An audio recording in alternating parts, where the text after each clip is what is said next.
Hello my dear friends, कैसे हैं आप सभी। होपफुली आप सब अपने समर वेकेशंस का लुत्फ़ उठा रहे होंगे, है ना। आपके बच्चे जितने भी घर में रह रहे हैं मस्ती करते होंगे, ठीक है। आपका भी दिल लगा कर रखते होंगे। बट अब तो थोड़े ही दिन रह चुके हैं उनकी मस्ती के लिए, क्योंकि उसके बाद तो फिर जो स्कूल स्टार्ट हो जाएंगे उनको बेचारों को समय ही नहीं मिल पाएगा, ठीक है।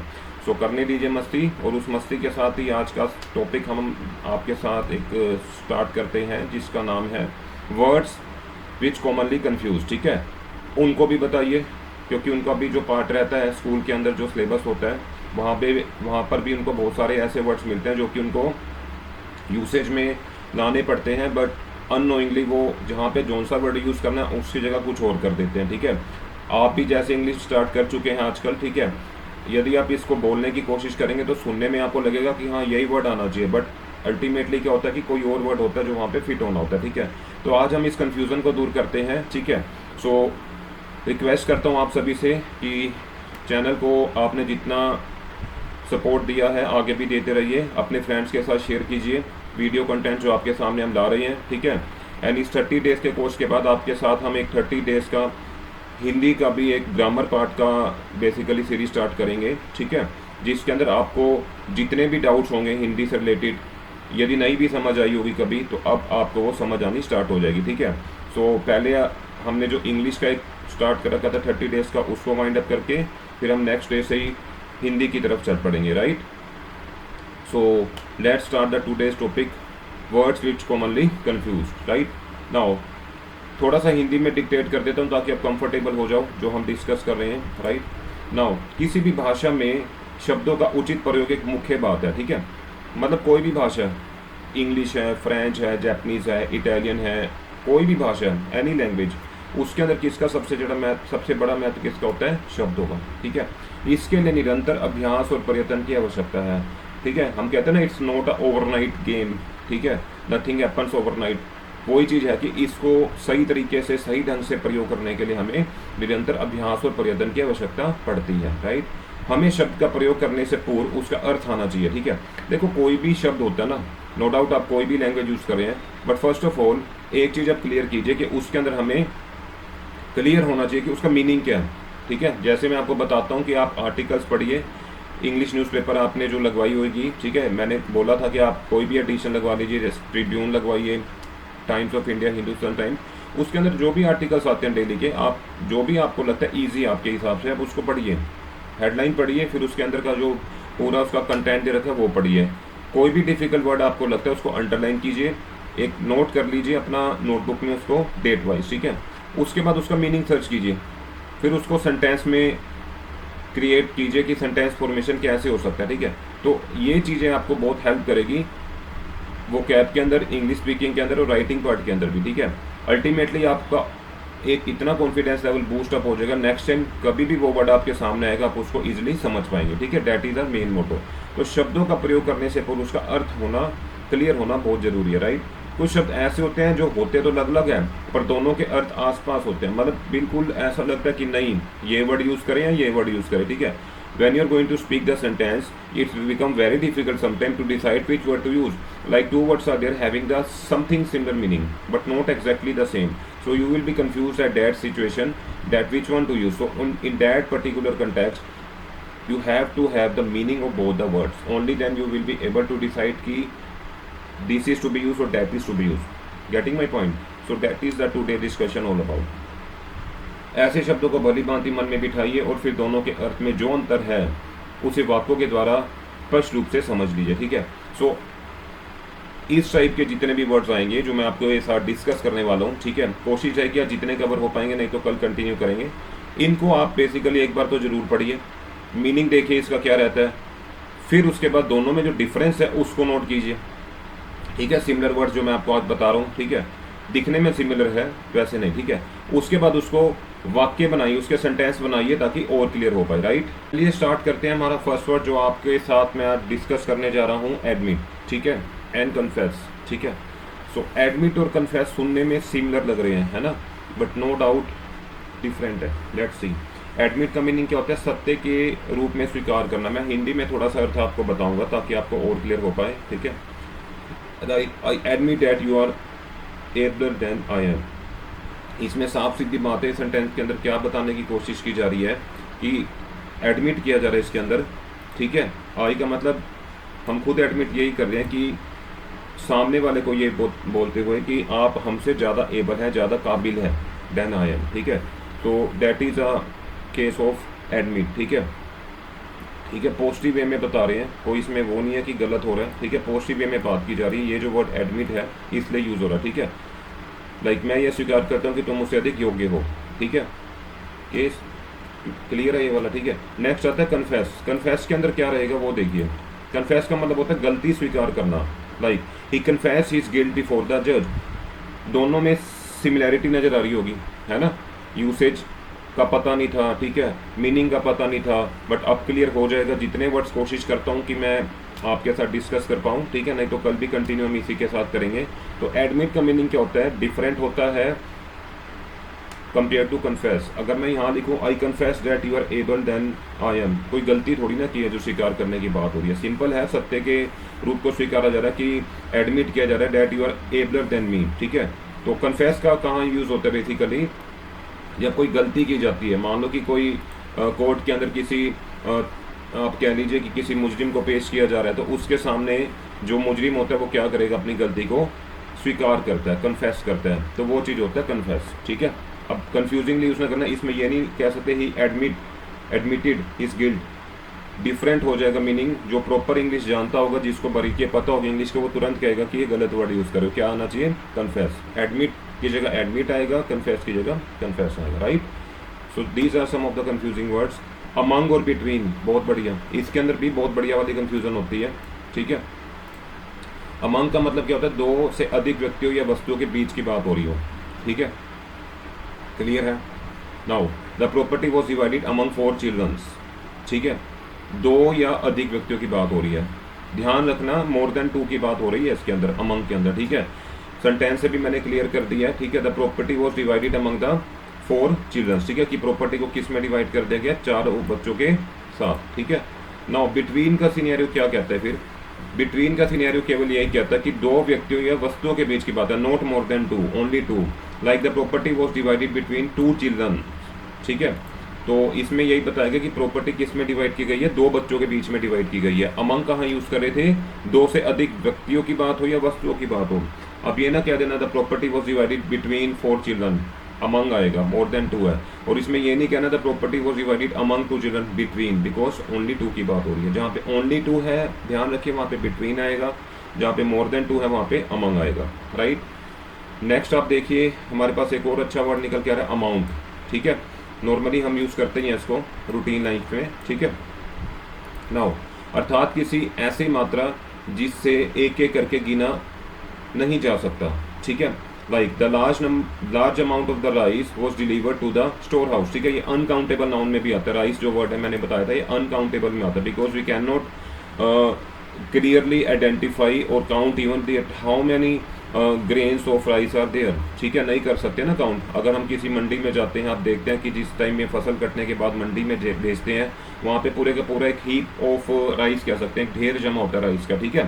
सो कहने का मतलब हम उसको क्या काउंट कर पाएंगे, बिल्कुल भी नहीं। तो डेट इज द केस, आप यहाँ पे अमाउंट यूज़ करेंगे, हम ये नहीं कहेंगे large number of the rice was delivered to, ठीक है। नंबर वर्ड कहाँ आता है, लेट्स सी। नंबर के केस में क्या बात हो रही है, लाइक यहाँ पे बता रहे हैं कि नंबर अर्थात ऐसी मात्रा जिसे एक एक करके गिना जा सकता है। Like a large number of the bags of rice was delivered. अब तो क्लियर है कि चावल के बैग की बात हो रही है, वो तो गिन सकते हैं हम, ठीक है। बट चावलों की बात जब कर रहे थे एक एक करके इंडिविजुअली, क्या वो गिन सकते हैं, नहीं गिन सकते, ठीक है।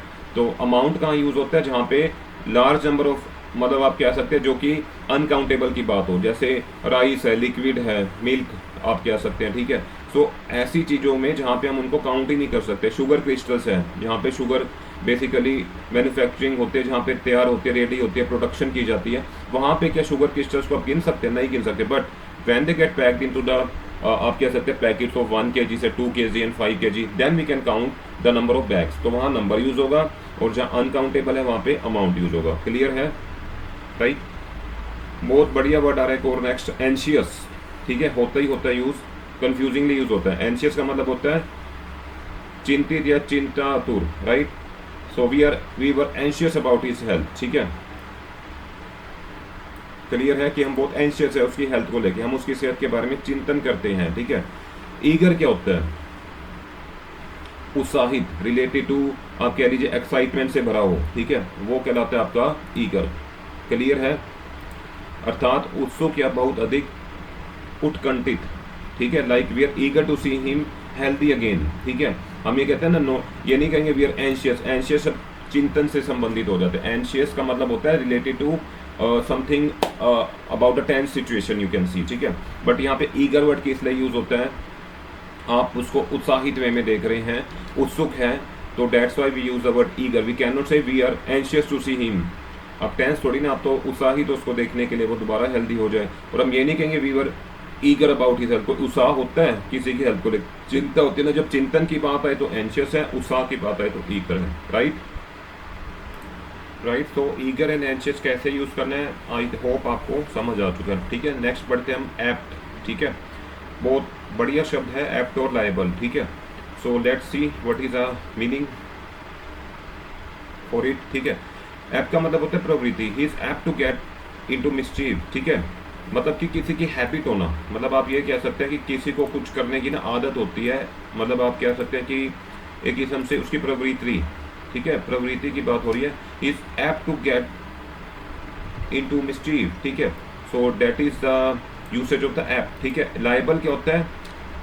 जिम्मेदार, ठीक है, like if you drive rashly you are liable to a heavy fine. हम इसमें ये नहीं कह सकते if you drive rashly you are apted to a heavy fine, you will apt to a heavy fine, no, ठीक है। आपने simply क्या यूज करना है इसमें?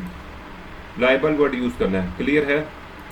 दोनों का मीनिंग अलग है, बट कई केसेस में देखा जाता है कि जब बोलचाल होती है इंग्लिश के अंदर तो इनको इंटरचेंजेबली यूज कर लेते हैं कुछ लोग, ठीक है। तो जो इस टाइप की गलती कर रहे थे आप उनको बताइए और आप भी सही तरीके से इसको यूज कीजिए, राइट। ऐप का मतलब क्या होता है? प्रवृत्ति, राइट, किसी का कोई बिहेवियर है, ठीक है।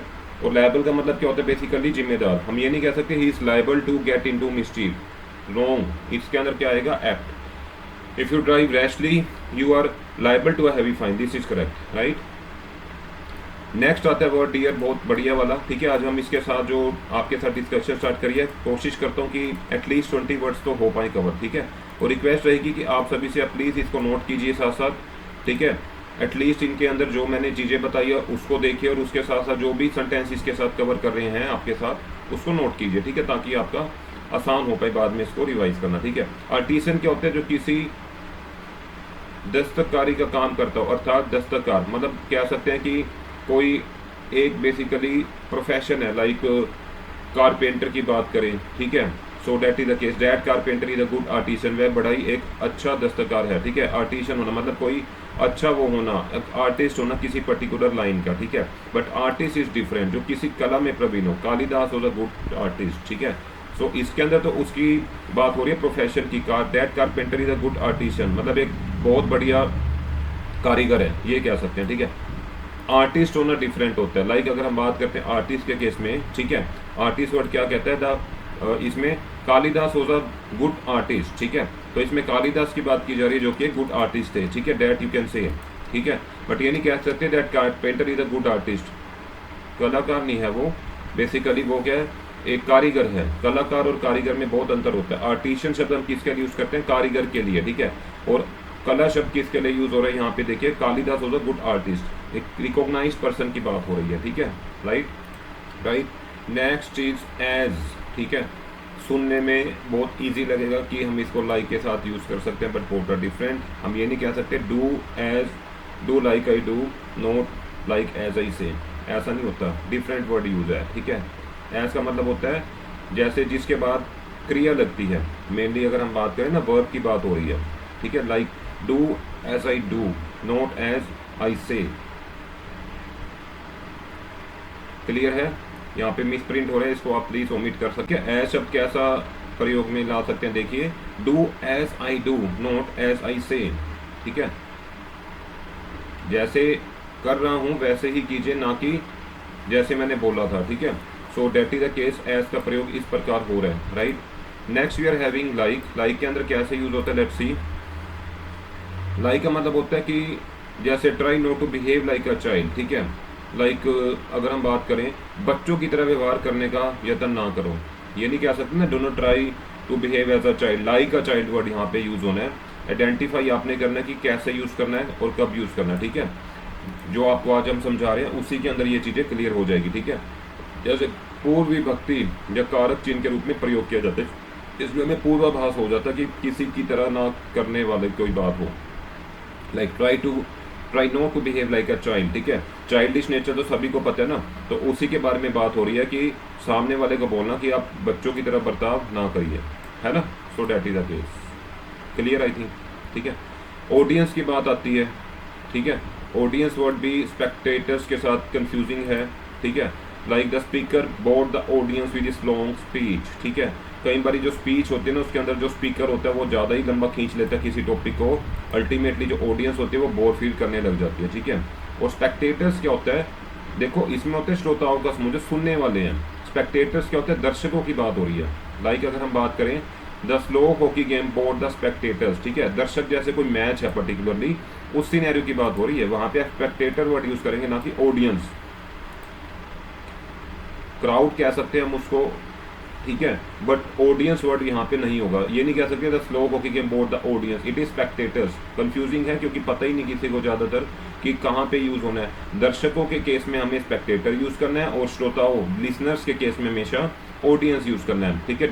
नेवर यूज इंटरचेंजेबली करते हैं लोग, तभी मैंने इसके अंदर जो चीज़ें ऐड की है वो इसीलिए की है ताकि आपको इसका एक्यूरेट यूसेज पता लग पाए, राइट।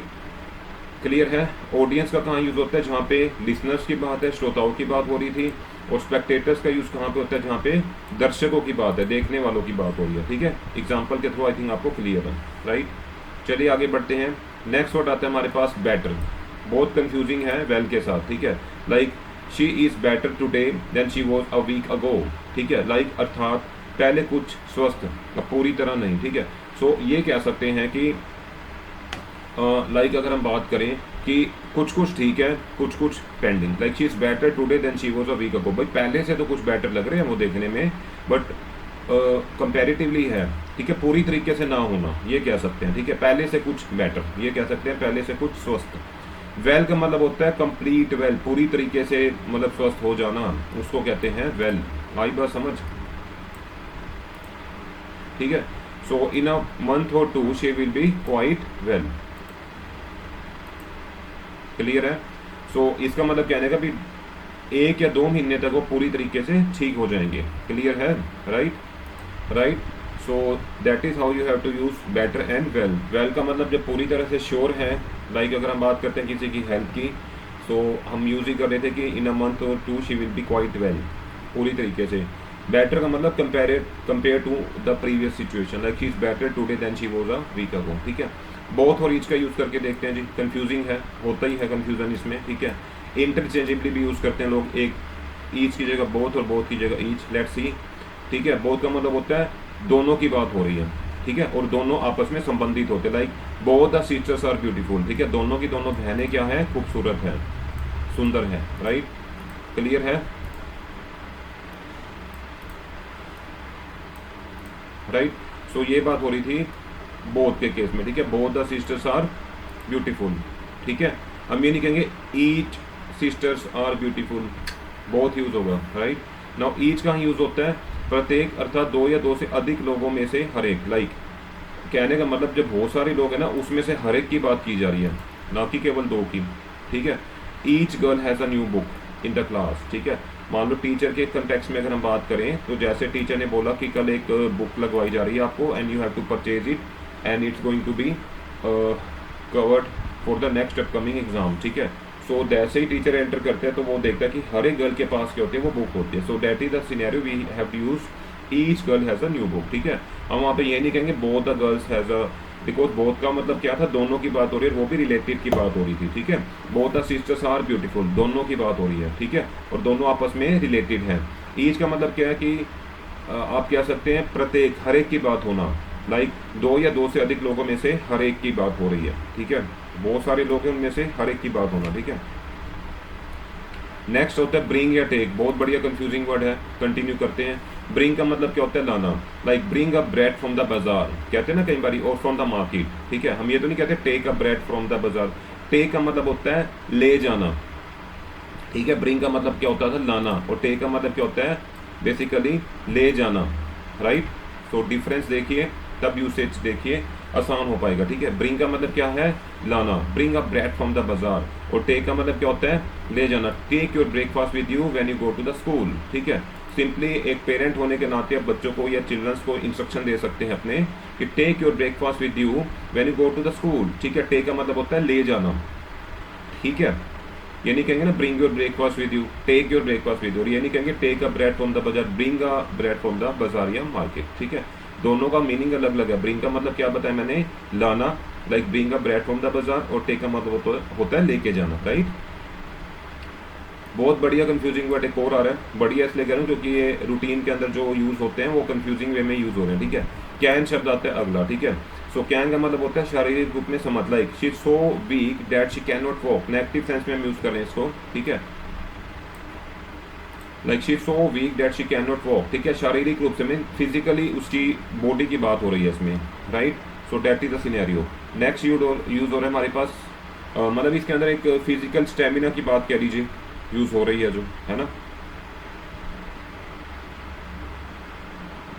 क्लियर है। She is so weak that she can not walk, right.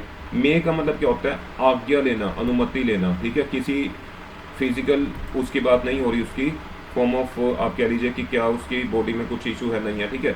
हम ये नहीं कहेंगे कैन आई कम इन, हम हमेशा यही कहेंगे मे आई कम इन, ठीक है। So that is the case. हम ये नहीं कहेंगे कैन आई कम इन, और हम ये भी नहीं कहेंगे she is so weak that she may not walk, may not word नहीं आएगा, इसका यूज ही केवल होता है आज्ञा के लिए, अनुमति के लिए। मे की बात हो रही है, ध्यान रखिए मे वर्ड हमेशा यूज होता है आज्ञा या परमिशन के लिए कह सकते हैं, ठीक है। और कैन किससे रिलेटेड होता है, रिलेटेड टू आप कह सकते हैं शारीरिक रूप में यदि कोई असमर्थ है तो, ठीक है, या समर्थ है तो, क्लियर। नेक्स्ट वर्ड देखिए डियर, यहाँ है क्लाइमेट, ठीक है। क्लाइमेट का मतलब और वेदर दोनों के दोनों इंटरचेंजेबली यूज करते हैं, मोस्ट ऑफ द केसेस में देखा गया, ठीक है। तो क्लाइमेट यहाँ पे क्या होता है, लेट्स सी, एक औसत मौसम जो कि सालों से एक निश्चित समय में रहता हो, अर्थात आप कह सकते हैं जैसे समर से फिक्स है, जून के अंदर ही आती है, ठीक है। Starting from May spring season start हो जाता है। विंटर मोस्टली हमारी दिसंबर जनवरी के अंदर ही आ रही है आजकल, ठीक है, इंडिया की जहाँ तक बात है।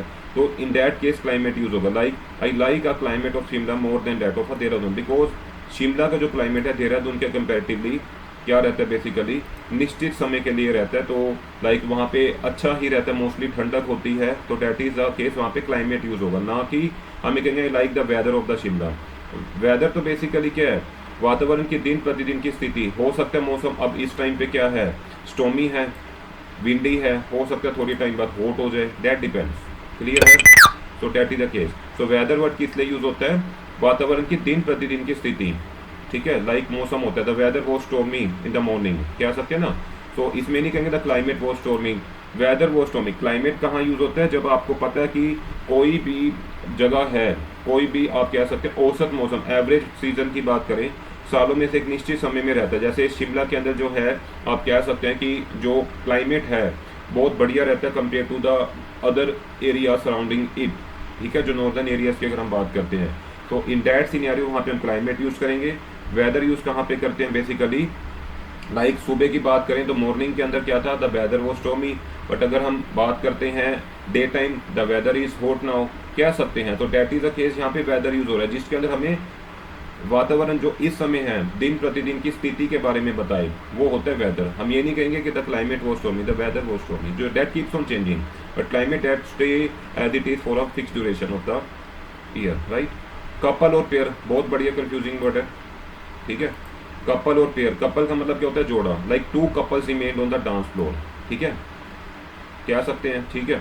और पेयर वर्ड कहाँ यूज होता है, होता तो वही है बट यूज होता है for the things non living के केस में most of the time. Like pair का मतलब भी जोड़ा ही होता है, ठीक है, लेकिन हम मोस्टली यूज करते हैं नॉन लिविंग के केस में, याद रखें। हम यहाँ पे ये कहेंगे I have a new pair of, हम यहाँ पे यही कहेंगे I have a new pair of shoes, ना कि I have a new couple of shoes. और यहाँ पे ये नहीं कहेंगे two pairs remained on the dance floor. Living के केस में कपल्स यूज होते हैं मोस्टली, और जो हमारा पेयर वर्ड होता है that is for the non living only, remember that, right.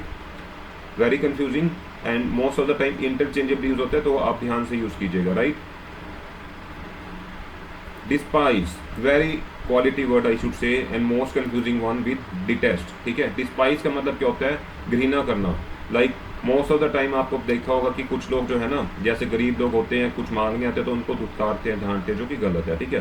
So we can use some people despise the poor, ठीक है, घृणा करते हैं उनसे, ठीक है।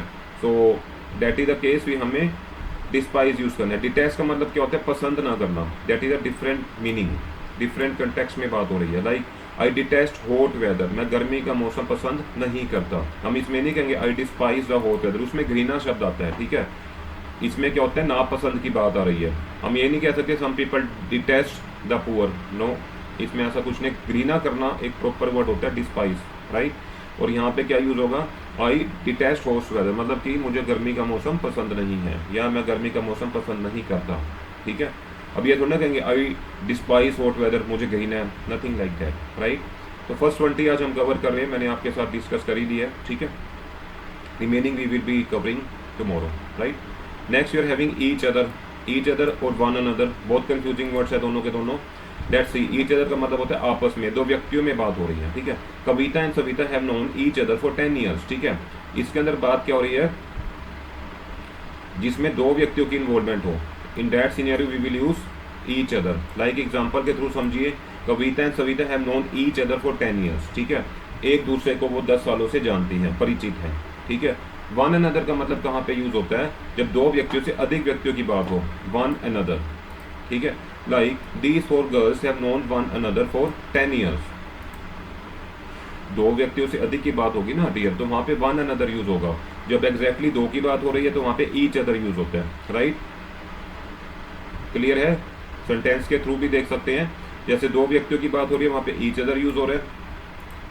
जहाँ पे दो से अधिक व्यक्ति की बात हो रही है, वहां पे वन अनदर यूज हो रहा है। सेंटेंस फॉर्मेशन में देखिए, जैसे Kavita and Savita have known each other for 10 years, दो व्यक्ति है कविता एंड सविता।